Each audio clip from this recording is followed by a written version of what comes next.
Salut à tous, on se retrouve pour l'épisode 2873 du Zap Image. On commence aujourd'hui en ce dimanche 31 mars avec des anniversaires et on peut voir tout d'abord que Edon Zegrova, qui a été incroyable avant-hier lors du derby, il a marqué le doublé pour l'équipe de Lille contre l'équipe de Lens. Donc il fête aujourd'hui ses 25 ans. Zegrova, on lui souhaite bien sûr un très bon anniversaire. Il y a aussi le jeune joueur de l'équipe de Lyon, Malik Fofana, il fête aujourd'hui ses 19 ans. On peut voir sinon tous les autres joueurs qui fêtent leur anniversaire aujourd'hui en ce 31 mars. Il y a également une grosse nation du football, c'est la sélection du Portugal. Donc le Portugal fête aujourd'hui ses 110 ans d'existence. On continue, donc aujourd'hui on est dimanche et bien évidemment comme c'était le cas hier, aujourd'hui grosse journée football. Donc tout d'abord regardez les trois rencontres qu'il y a actuellement, enfin aujourd'hui du côté de la Bundesliga avec Augsburg, Cologne, Stuttgart, Heidenheim et Bochum contre Darmstadt du côté de la Première Ligue. Donc c'est simple, les trois premiers du classement jouent aujourd'hui. Liverpool à 15h reçoit l'équipe de Brighton à 17h30. L'énorme match, j'espère que je serai dispo pour regarder ce match. Manchester City reçoit l'équipe de Arsenal. Du côté de l'Espagne, il y a aussi un gros programme foot. Donc le Celta Vigo contre le Rayo Vallecano, l'équipe de Gérone, actuellement 3e de la Liga, reçoit le Betis Séville cet après-midi. Aussi Alaves, Real Sociedad et Real Madrid ce soir contre Bilbao. Gros match, le Real Madrid 1er, Bilbao 4e. Donc bien sûr, ça reste bien sûr un gros choc de la Liga. Et du côté de la Liga, donc à 13h tout à l'heure, le derby, Lorient contre Brest, il y a Clermont-Toulouse, Le Havre, Montpellier, Nice-Nantes, Strasbourg-Rennes à 17h05. Et ce soir, l'Olympique de Marseille contre le Paris Saint-Germain. Et Djibril Cissé, ancien joueur de l'Olympique de Marseille, croit un exploit de l'OM contre le PSG ce soir. Paris part avec une longueur d'avance, mais c'est au Vélodrome et l'OM viendra avec un état d'esprit de conquérant. Et avec un peu de chance, pourquoi pas. Donc c'est vrai que ce soir déjà, Marseille va jouer à 12 contre 11 parce que le public, bien sûr, sera à fond derrière l'OM. On ne met pas qu'il n'y aura aucun supporter parisien ce soir du côté du Vélodrome. Et ce soir, on risque quand même de battre un record d'affluence historique du côté du Vélodrome. Donc on pense que l'ambiance va être énorme, surtout qu'il y aura beaucoup de monde au stade, même des enfants, vu que demain c'est férié. Donc voilà, pour Djibril Cissé, ce soir l'OM peut battre le PSG, on verra. Concernant un autre match qui se jouera également un dimanche soir et c'est officiel, l'OM recevra un nouveau match à domicile, le Racing Club de Lens. Là aussi, ça sera un choc de Ligue 1 au Vélodrome. Donc c'est prévu le dimanche 28 avril à 21h parce qu'on a appris aujourd'hui la programmation de la 31e journée de Ligue 1. Donc ça commencera le 26 avril avec le match entre Montpellier et Nantes le 27 avril. Donc ça sera le samedi, donc Metz contre Lille à 17h. Le PSG, eux, joueront le 27 contre l'équipe du Havre à 21h. Puis après le dimanche, la journée. Donc il n'y aura pas de match à 13h. Par exemple, il y aura un match Lyon-Monaco à 19h et le soir même, donc j'ai dit Marseille, contre l'équipe du Racing Club de Lens. Donc la fin de saison approche, bien sûr. En plus, là, il y aura des énormes chocs lors de cette journée. Et toujours, avec la Ligue 1. Voici le potentiel nouveau logo de la Ligue 1 pour la saison prochaine. Donc ça devrait ressembler à ça. On sait que la Ligue 1 Uber Eats, c'est fini. Donc ça devrait être la Ligue 1, enfin c'est officiel, c'est la Ligue 1 McDonald's. Et en gros, le M du McDonald's devrait être avant la Ligue 1. Donc ça devrait être ça, le visuel, la saison prochaine pour le championnat français. La story Instagram de Kylian Mbappé pour l'anniversaire de Sergio Ramos, j'en ai parlé hier. Hier on était le 30 mars, hier c'était l'anniversaire de Ramos. Il a fêté hier ses 38 ans et Kylian Mbappé, qui a côtoyé Ramos du côté du PSG, lui a mis un petit message. Bon anniversaire mon frère Mano, voilà, je te souhaite le meilleur en gros. Donc voilà, l'immense amitié, respect bien sûr entre Kylian Mbappé et l'ancien parisien et Sergio Ramos bien évidemment. À Lorient, Benjamin Mendy joue un rôle de grand frère, donc il envoie des messages de suivi aux jeunes joueurs comme Théo Lebris afin de prendre des nouvelles ou de l'encourager. En dehors du football, il aime les soirées Ligue des Champions avec ses coéquipiers, il les invite chez lui tout simplement pour suivre les rencontres, les grandes rencontres de Champions League. Et toujours avec Lorient et Benjamin Mendy, les gars, n'oubliez pas qu'il était parti en prison, donc il cherchait un club et c'est Lorient où il a voulu se relancer, il a dit à son arrivée. Donc à Lorient, Mendy louait des Airbnb le temps de trouver un logement. Donc maintenant, il est plus en Airbnb. Donc il a trouvé, je ne sais pas si en appartement ou en maison, mais bref, il a trouvé un domicile. Donc mon meilleur Airbnb et les hôtes sont top. Avait-il commenté sur l'application, se présentant comme un athlète vivant à l'Armor Plage, donc juste à côté de Lorient. Réponse de Fatima, donc l'hôte, celle qui louait tout simplement le Airbnb. Merci à Benjamin Mendy d'avoir choisi notre appartement, quelqu'un de très gentil, respectueux et simple. Je recommande. Voilà, donc tout s'est bien passé. Et n'oubliez pas qu'il avait pourtant des autres pistes. L'OM le voulait, mais il voulait aller dans une équipe un peu moins médiatique que par exemple l'OM hein, donc il voulait aller dans une équipe plutôt calme, l'équipe de Lorient, donc c'est pour ça qu'il avait choisi cette équipe-là, on peut dire, pour reprendre sa carrière de footballeur. On revient 50 jours pour jour en arrière, c'était un 31 mars, hein, et le Racing Club de Strasbourg remportait sa 3e Coupe de la Ligue face à Guingamp. Donc maintenant la Coupe de la Ligue n'existe plus, donc c'était en 2019. Voilà, donc c'était une victoire bien sûr pour Strasbourg en finale de cette compétition. On va parler de Karim Madzegrané, donc c'est un entraîneur de 31 ans, entraîneur du FC 93 sur Pierre Sage, hein. Donc il a la fibre de ceux qui viennent d'en bas. Il était venu voir mes moins de 19 ans nationaux de Bobigny, dans la banlieue parisienne, hein. Quand tu le vois bosser, il est largement au-dessus de tout le monde, hein. Grâce à lui, on se dit qu'avec une méthode et de la compétence, on peut être performant au très haut niveau. On se dit qu'on peut réussir sans avoir été pro, parce que lui, bien sûr, l'entraîneur là, du FC 93 aimerait entraîner lui aussi dans le monde professionnel. Donc il se dit voilà, que Pierre Sage, qui n'a jamais été footballeur, parce que maintenant souvent les entraîneurs ont une carrière de footballeur avant, hein. Regardez Pep Guardiola, Luis Enrique, ils ont été footballeurs avant, Zidane, tout ça. Bon, je ne vais pas tous les citer.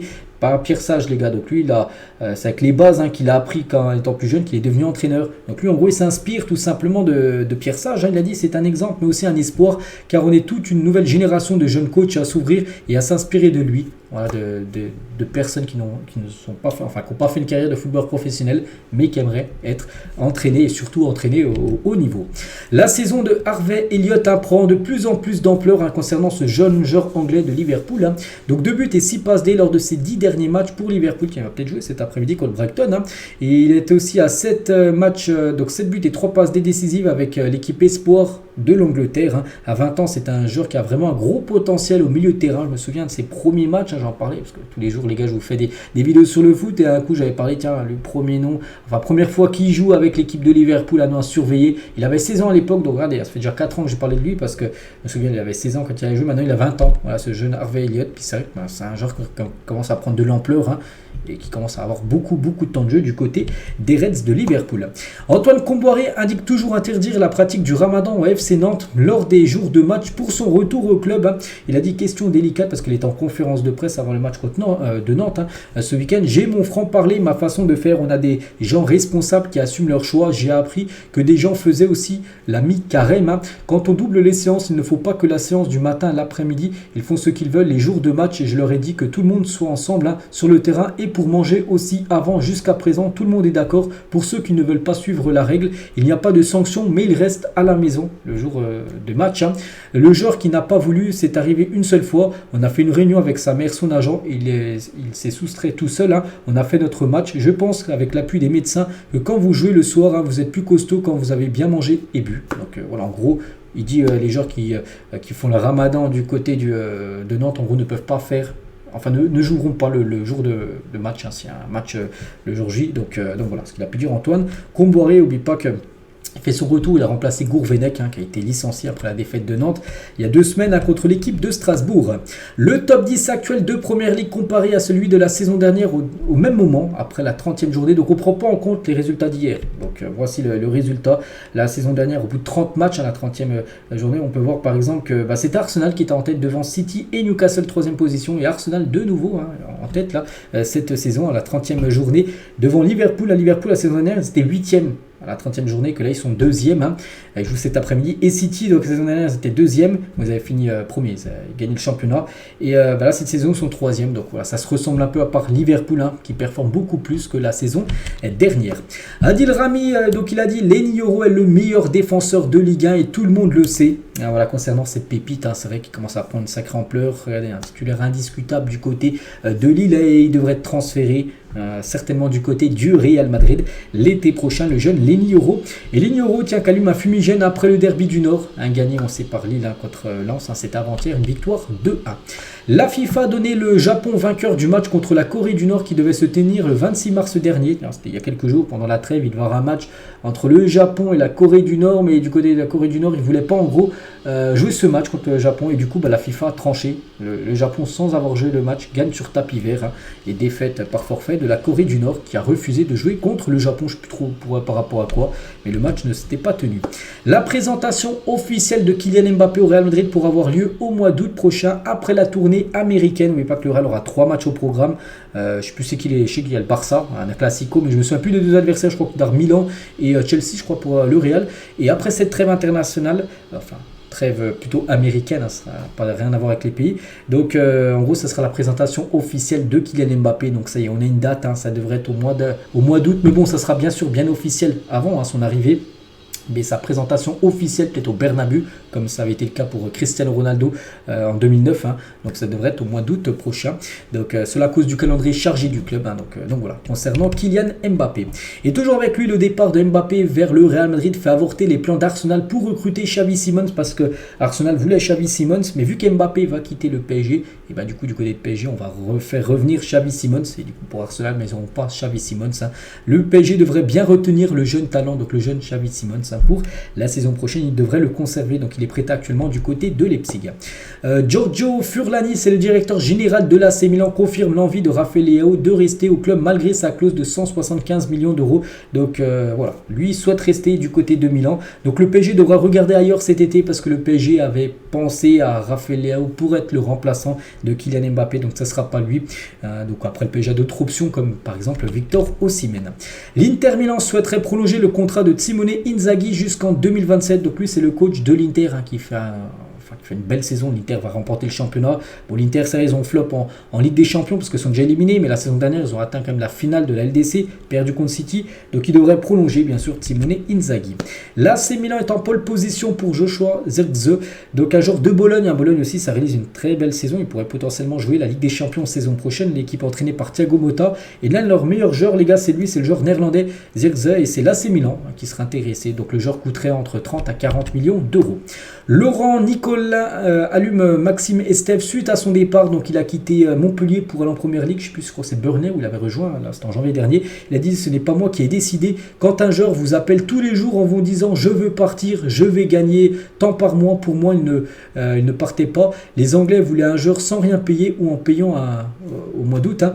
Maxime m'a cassé les. Voilà. On a fini par le laisser s'en aller parce qu'en gros il mettrait trop la pression. Il appelait tout le temps le président de Montpellier parce que lui voulait aller jouer en première ligue, parce que déjà, il joue en première ligue, même si Burnley, je crois qu'il avait dernier ou avant-dernier, il préfère aller là-bas parce que aussi niveau financier, il touche plus d'argent. Donc il appelait tous les jours le président Montpellier pour dire voilà, je veux partir, je veux aller là-bas.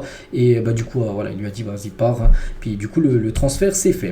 La prolongation de contrat jusqu'en 2026 de l'Union au Real Madrid est imminente. Ça pourrait intervenir la semaine prochaine, là, bah, tiens, dès demain, après-demain, mardi, je ne sais pas. N'oubliez pas qu'il y a pas mal de joueurs du Real qui devraient prolonger. Donc il y a lui, Toni Kroos aussi devrait prolonger d'une année. Vasquez et Nacho sont également très proche de prolonger. Concernant Modric, lui devrait quitter le Real Madrid en fin de saison.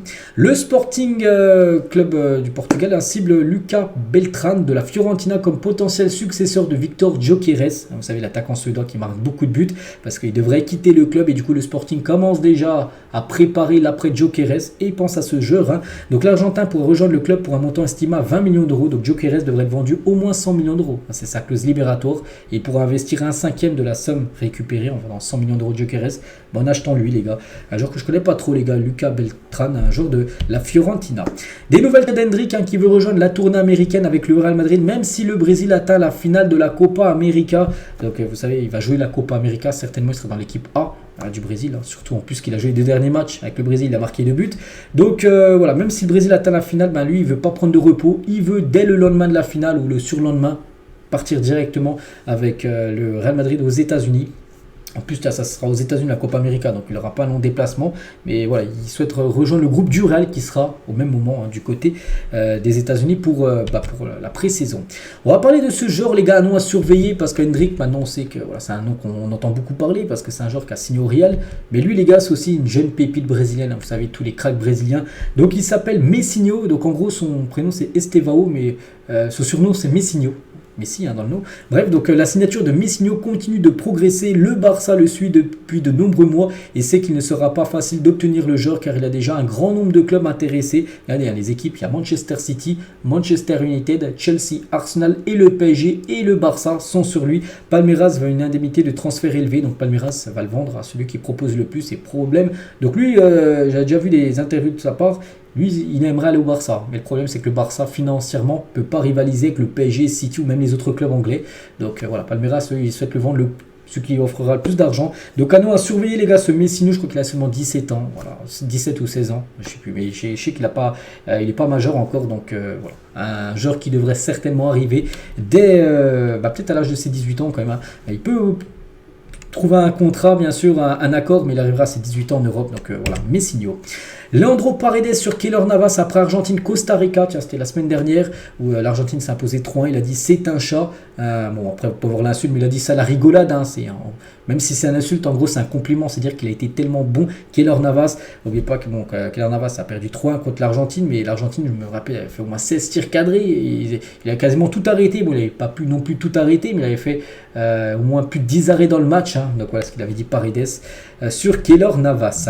Liverpool s'intéresse aux deux défenseurs du Sporting, Ousmane Diomandé et Gonçalo Inacio. Donc Liverpool prendra une décision cet été car les deux joueurs auraient des prix élevés. Hein. Donc 60 pour Diomandé et 80 pour Inacio. Parce que Liverpool prépare son après club, après peut-être avec le départ de club, peut-être des joueurs comme Virgil van Dijk, les gars pourraient lui aussi peut-être aller ailleurs, on ne sait pas. Donc voilà, des défenseurs centraux ciblés du côté des Reds. Gomis, tiens, ancien joueur de Lyon, même de Saint-Etienne, sur son choix d'avoir rejoint le Japon en 2023. Il a dit, j'aime beaucoup l'expérience de vie en famille, d'être en immersion au Japon. J'avais fait le choix de voyager avec ma famille pour découvrir une nouvelle culture, puisque j'avais jamais joué pas mal de temps en France. Enfin, il avait toujours joué, la plupart du temps en France, hein. Et puis en ayant gagné tous les titres individuels et collectifs en Turquie, parce qu'il a joué aussi en Turquie et en Arabie Saoudite, je voulais découvrir un nouveau pays pour terminer en beauté sa carrière en famille. Donc voilà, c'est pour ça qu'il a choisi de rejoindre le championnat japonais. Neymar, les gars, s'est arrêté lors du match, c'était un match de baseball hein, au Miami, les gars. Donc voilà, quelques photos de Neymar. N'oubliez pas, toujours en convalescence. Il devrait revenir normalement pour la saison prochaine. Après ce qui restera, pas sûr, hein, il y a des chances qu'il aille du côté de l'Inter Miami et retrouver Léo Messi et Luis Suarez hein, dans cette équipe américaine. En Espagne, les clubs sont obligés de laisser leurs joueurs rejoindre la sélection espagnole, alors qu'en France, hein, le débat grandit autour de la libération ou non des joueurs de Ligue 1 pour les Jeux Olympiques. Hein. En Espagne, les gars, la loi oblige les sportifs à répondre aux convocations des équipes nationales sous peine de sanctions. Donc là, on sait qu'en France, c'est les clubs qui décident, par exemple, pour les JO.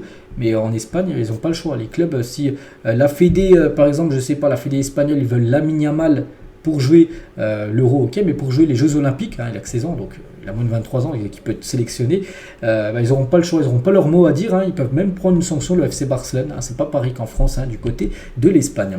La gestion des blessés par le staff médical du PSG intrigue sérieusement en interne, hein, c'est qu'on se pose une grande question du côté de Paris Saint-Germain, les médecins, l'impression, ne sont pas super bons, hein. Donc Marquinhos s'était vu diagnostiquer un problème au mollet alors qu'il était en réalité touché au tendon d'Achille, hein, c'est pas pareil, hein, le tendon d'Achille, c'est derrière le pied et le mollet, c'est le mollet, donc voilà, c'est pas le même endroit. Asensio était censé être absent 2 semaines et a manqué 2 mois. Donc oui. Et Zaire Emery ne devait plus jouer en 2023, souvenez-vous, après la grosse blessure qu'il a vue lors du match contre Gibraltar où il a marqué son premier but en bleu, et est revenu 2 semaines après sa blessure. Hein, on s'est dit, putain, il était revenu très rapidement alors qu'il ne devait plus jouer en 2023. Donc voilà, certains joueurs maintenant consultent désormais à l'extérieur et ne consultent plus les médecins du PSG, mais des médecins qui n'ont rien à voir avec le PSG. Donc c'est vrai que les médecins actuellement du côté de Paris, c'est pas très ça. Pas trop ça plutôt. Robin Van Persie sur Alex Ferguson. Nous sommes revenus au score 26 fois lors de la saison 2012-2013. La force mentale de notre équipe était incroyable. C'est vrai que tu perds, enfin tu es mené 26 fois. Et 26 fois, bon, peut-être pas tu gagnes à chaque fois le match, mais au moins tu fais nul. C'est incroyable.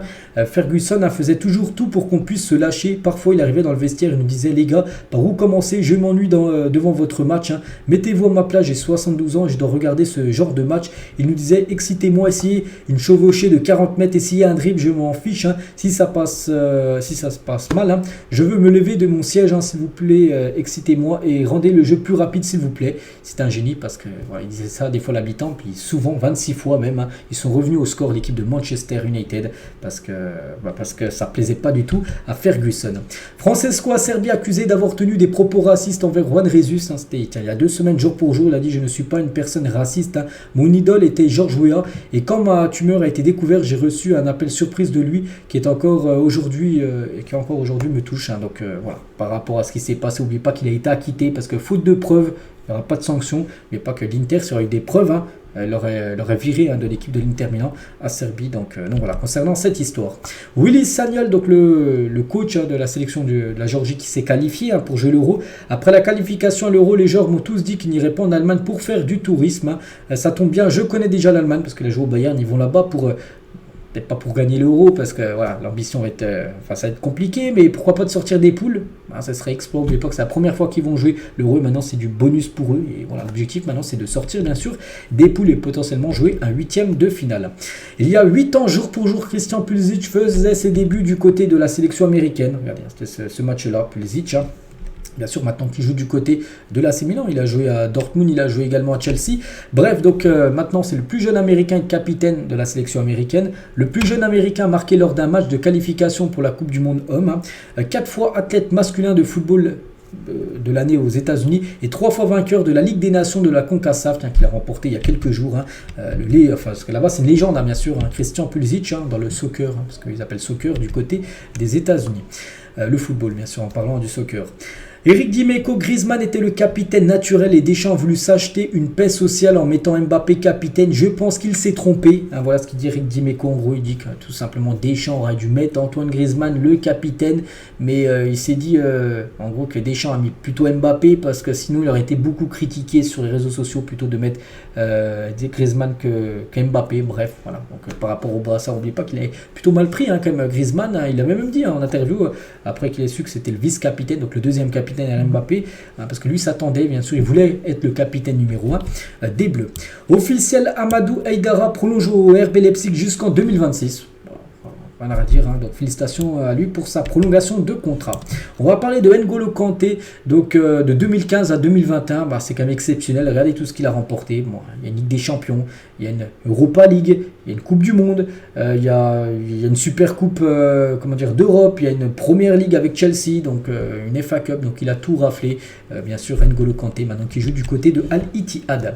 L'arrosoir du centre d'entraînement de Bordeaux ne fonctionne plus, ça c'est plutôt un souci, parce que la pelouse n'a plus été arrosée depuis 2 semaines et les joueurs doivent attendre les pluies pour pouvoir s'entraîner sur un terrain plus adapté. Sinon, la pelouse, les gars, c'est comme du béton, elle est sèche et voilà, l'arrosoir ne marche plus. Donc, quand il pleut, ça va, mais s'il pleut pas pendant pas mal de temps, c'est un gros problème du côté du stade de Bordeaux. Vinicius Tobias devrait quitter le Real Madrid en fin de saison. Le club merengue ne lèvera pas l'option d'achat de 15 millions d'euros fixée par le Shakhtar, lui qui a été prêté par le club ukrainien depuis 2022. En gros, c'était depuis la guerre qu'il y a entre la Russie et l'Ukraine. En gros, les joueurs du Shakhtar avaient le droit de quitter bien sûr Shakhtar et de partir dans un autre club. Et du coup, lui, il était parti au Real Madrid. Bon, il n'a jamais réussi à s'imposer quand même du côté du Real. Et du coup, le Real ne lève pas l'option d'achat. Donc du coup, il va retourner du côté du Shakhtar pour poursuivre sa carrière. Donc lui, c'est un jeune défenseur droit. Il joue avec le Real Madrid B. Quand Enzo, le fils de Marcelo, et Cristiano Ronaldo Junior, donc le fils de CR7, célébraient sur le terrain après la victoire du Real Madrid en Ligue des Champions en 2018. C'était les deux, regardez. Donc on peut voir Enzo, donc le fils de Marcelo avec le fils de CR7. Et depuis 2018, il y a 6 ans qui est passé en 2024, mais ils ont bien grandi. On peut voir que Enzo il joue pas comme Marcelo son père. Marcelo était défenseur gauche, lui joue attaquant, il joue dans l'équipe U14 du côté du Real, et Cristiano Ronaldo Junior joue dans les catégories jeunes du côté d'Al Nasser comme son papa. Officiel, Rasmus Nicholsen prolonge avec Toulouse, les gars. Voilà, prolongation de contrat pour lui, donc on le félicite. Voici le 11 de légende de la Ligue 2 BKT selon les internautes. Voilà, ceux qui ont le plus marqué la deuxième division française. On peut voir des joueurs comme Benjamin Nivet, un joueur de Troyes, un légende, bien sûr du côté de Troyes. Cédric Fauré, donc un ancien joueur de Reims, ou par exemple Umut Bozok, un ancien joueur du Nîmes Olympique. Léo Messi a révélé que son émission, en gros sa série préférée de tous les temps, était Game of Thrones, et il l'a même regardé plus d'une fois. Donc voilà, en gros il est avec un acteur de Game of Thrones qui est au milieu là. Et tiens, moi qui regarde beaucoup de séries, bon c'est une petite parenthèse les gars, c'est que j'ai jamais regardé cette série. Je sais pas si vous la regardez, il y en a pas qui disent c'est la meilleure. Pour moi j'ai déjà regardé Breaking Bad, plein d'autres séries, mais jamais celle-là. Il faudrait que je la regarde. Je sais pas si vous me la conseillez ou pas, mais voilà, pour Messi c'est la numéro Uno, on peut dire, par rapport aux meilleures séries. Eden Hazard révèle le plus grand regret de sa carrière. C'était en mars 2020 et je revenais de vacances. Le Covid-19 venait d'éclater. J'ai passé plus de 2 mois seul à la maison, nécessitant une rééducation mais sans physiothérapeute. En gros, il était blessé. Et en gros, personne ne pouvait se déplacer parce que c'était interdit, il y a le couvre-feu, tu devais rester chez toi. Et en gros, il devait faire sa rééducation sans physiothérapeute, sans personne normalement qui doit l'aider tout simplement. Et c'était un gros problème. Si je pouvais changer une situation de mon passé, ça serait celle-là. J'appelais le médecin et lui demandais de venir me soigner. Même avec la pandémie, mon objectif est de retrouver le haut niveau. Mais le médecin ne pouvait pas venir parce qu'à cause du Covid, je dis personne ne pouvait sortir, vous vous souvenez comment c'était. Donc à la fin du confinement, je suis retourné sur le terrain, mais ma cheville n'allait pas bien parce qu'il n'avait pas fait ce qu'il fallait, parce qu'il le faisait tout seul et lui, bien sûr, il n'est pas médecin, il ne savait pas ce qu'il fallait faire. Donc en fait, elle s'est encore cassée et ça n'avait pas changé. Donc voilà, en gros, c'est ça le plus gros regret de sa carrière, c'est qu'il y a eu le Covid au moment de sa rééducation. Il n'a pas pu être soigné comme normalement il aurait fallu. Ismaël Jacob explique pourquoi il a choisi le Sénégal. Il a dit on se sent plus spécial, important, considéré lorsqu'on représente une nation africaine. Par exemple, si un joueur représente le Sénégal, il aura l'impression d'être soutenu par tout le pays, même s'il n'est pas encore convoqué en équipe nationale. C'est quelque chose qu'il n'y a pas en Europe. Au Sénégal, on vous soutient peu importe où vous jouez. C'est très spécial. Voilà ce qu'il a dit Ismaël, Jacob. Je sais pas, il avait le choix entre Sénégal et je crois que c'est la sélection allemande. Je crois qu'il avait le choix. Donc il a choisi bien sûr de représenter le Sénégal. Kappa a sorti un magnifique maillot pour l'équipe de l'US Rungis, un club de Régional 3. Le club a choisi le marché international de Rungis. C'est un marché, le plus grand marché d'Europe. Pour présenter ces nouveaux maillots, donc des modèles bénévoles ont posé devant l'objectif argentique de l'agence. Bon bref, voilà le maillot. Donc le maillot domicile, le maillot blanc là avec Kappa est magnifique. Kappa, bon c'est pas trop un club qui sponsorise beaucoup de maillots, mais il sponsorise quelques maillots dont cette équipe amateur. Donc magnifique maillot domicile blanc et le bleu juste à côté. Et tiens, toujours avec les maillots de pré-match de l'équipe de France Nike pour le prochain Euro. Voilà, les maillots, les joueurs de l'équipe de France s'entraîneront avec ces maillots-là lors des rencontres avant l'Euro. Quand Rodrigo a touché les jambes de Ronaldo R9 sur les siennes pour obtenir des pouvoirs spéciaux, donc c'était une interview, c'était avant la Coupe du Monde au Qatar en 2022. En gros, regardez, il avait touché les genoux pour essayer de prendre la force de Ronaldo R9 et les mettre dans ses jambes. Rodrigo, bien sûr. Donc, c'était lors d'une interview entre ces deux-là. Plus de 1000 supporters du Havre sont attendus à Lens la semaine prochaine en parkage. Donc, la ferveur havraise, c'est quelque chose. Et bien sûr, 1000 supporters, c'est énorme qui vont faire le déplacement du Havre jusqu'à Lens. Parce que l'objectif du Havre, bien sûr, c'est de rester en Ligue 1. Eux qu'on finit champion de Ligue 2 la saison dernière, mais bien sûr en Ligue 1. L'objectif, c'est de se maintenir en première division. 9 places plus une autre potentielle pour la Coupe du Monde 2026. Donc, ici, c'était enfin le moment de ramener ce trophée en Afrique. Pourquoi pas, on parle bien sûr de la Coupe du Monde. Donc déjà la dernière Coupe du Monde, ça a été déjà un nouveau cap passé, parce qu'une équipe africaine a atteint les demi-finales. Jamais avant dans le passé une équipe avait joué les demi-finales. Il y avait eu des quarts de finale comme le Ghana, mais pas une demi. Donc là maintenant le Maroc a atteint la demi. Maintenant prochain objectif bien sûr, c'est bien sûr aller en finale et gagner la finale. Et n'oubliez pas qu'il y aura plus d'équipes. En 2022 il y avait 5 équipes africaines, donc là on va passer à 9 équipes vu qu'il y aura plus de clubs. On va passer de 32 à 48 équipes pour la prochaine Coupe du Monde. Donc chaque continent il y aura plus d'équipes. Donc on passe de 5 équipes à 9 voire 10 parce que peut-être une autre équipe qui jouera au barrage contre une autre sélection d'un autre continent. Donc il pourra avoir potentiellement 10 équipes, le double de ce qu'il y avait en 2022. Donc bien sûr, tu auras plus de chances de remporter cette compétition. Tiens, toujours du côté de l'Afrique, on va parler de Yaya Touré, légende, bien sûr, probablement le plus gros palmarès d'un joueur africain. Regardez-moi ce palmarès, une CAN, une Ligue des Champions, 4 fois le Ballon d'Or africain remporté. Il a remporté 3 fois l'Appel, 3 League Cup, 2 fois la Liga, une Coupe du Monde des clubs, une FA Cup, une Coupe du Roi, une Super Coupe d'Espagne, une Super Coupe de l'UEFA, un championnat de Grèce, une Coupe de Grèce et une fois championnat chinois, 2 des 2. Bon, il est en fin de carrière, bien sûr, 2 fois joueur ivoirien de l'année et 2 fois dans le 11 type de la saison en Première Ligue. C'est quand même exceptionnel, bien sûr, pour Yaya Touré. Lui aussi, les gars, exceptionnel sa carrière. Donc, surtout la saison 2009-2010, Franck Lampard, c'était 51 matchs, 27 buts et 18 passes D. Il joue milieu de terrain. 27 buts, 18 passes D en 51 matchs. Pour un milieu de terrain, c'est énorme. Deuxième meilleur buteur de Première Ligue en tant que meilleur milieu de terrain et meilleur passeur de Première Ligue lors de cette année-là. C'était le prime tout simplement de Franck Lampard. Romain Alessandrini sur les chances de l'OM en Ligue Europa. Il a dit il y a de gros clubs comme Leverkusen, Liverpool ou l'AC Milan, mais ça peut le faire avec un vélodrome en fusion des soirs européens. Ça peut jouer, bien évidemment, mais pas que Marseille. Je vois contre Benfica. Et si Marseille s'impose, ça sera soit l'Atalanta, mais surtout soit Liverpool en demi-finale. Après, dans le foot, tout peut arriver. Donc, c'est qu'avec ce public marseillais, ça fait quand même un 12e homme, on peut dire, en plus pour l'OM. Toujours avec Alessandrini, n'oubliez pas que ce joueur, les gars, Alessandrini, il a quelques déclarations de sa part parce qu'il a mis un terme à sa carrière de footballeur. Il parle de l'OM de Bielsa. Ceux qui a apporté Bielsa lors de ses 6-7 premiers mois à l'OM, c'était du jamais vu en Ligue 1.